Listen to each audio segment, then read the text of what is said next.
right, welcome back for another Friday update with Coach Smith. Coach, it's getting a little colder. November's hit Bloomington. Talk about the advantages of having an indoor facility like Mellencamp.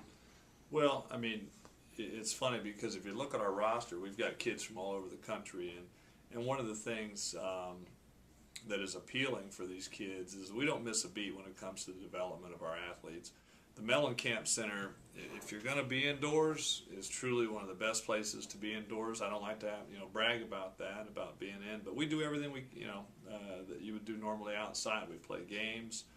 You can play a full game in there, maybe shrink the field, and this is the truth, and I'm not making this up, but as far as indoor facilities go, I mean, this is arguably one of the best, if not the best, in the country. And not only the cold weather at this time of the year, Coach, what we were talking about a little bit ago, it's a time where you really get to see things slow down and really see how the guys are progressing. This is one of the, and I think I speak for most baseball coaches across the country, this is one of the best times of the year because you can really slow things down. Our spring season with the travel that we do, the 56 games, I mean, you're just constantly on the go. Fall season, we're trying to captivate and take advantage of the weather, so we play a lot.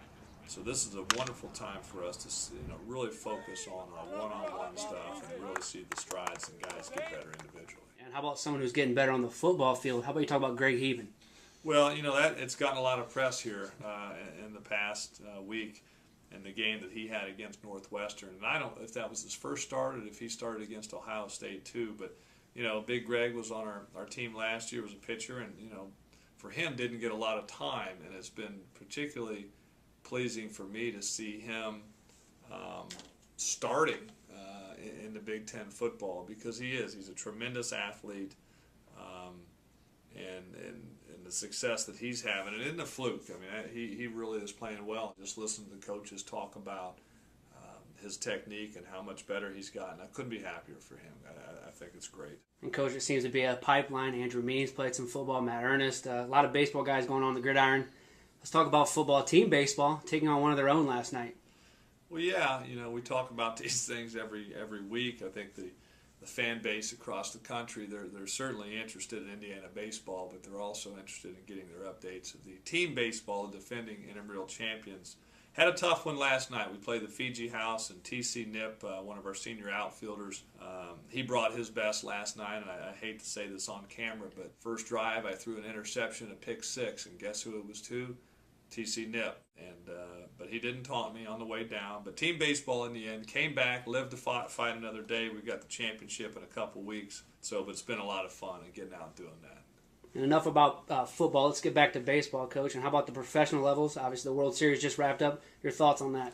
Well, and the passing too of Sparky Anderson. I was watching that, and his days with Cincinnati and stuff. But we lost a legend there, certainly, and would be missed in baseball, icon in some respects. But the World Series, I'll tell you, it was funny. It was over too quickly. I thought Texas was going to be the team. And before you know it, it was over. But I'm happy, as I've said before, to get a couple teams on there that maybe we as a public didn't get to see a lot of throughout the season. But it just goes to show you, man, good pitching beats good hitting.